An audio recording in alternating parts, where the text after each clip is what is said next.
এই ধর্মান্ধ রাজনৈতিক গোষ্ঠী যদি তারা কোনো পাঞ্চালের ষড়যন্ত্র করে আমরা বাংলাদেশ জাতীয় ছাত্র দল সেই ষড়যন্ত্র রুখে দেবো ইনশাআল্লাহ।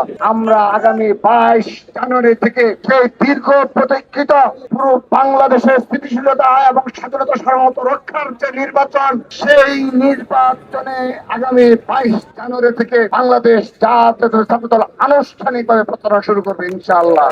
একই সাথে আমরা সতর্ক এবং প্রস্তুত থাকবো সেই ষড়যন্ত্রকারীদের বিরুদ্ধে, যাদের কারণে আমাদের এই 2 দিন এখানে অবস্থান করতে হলো।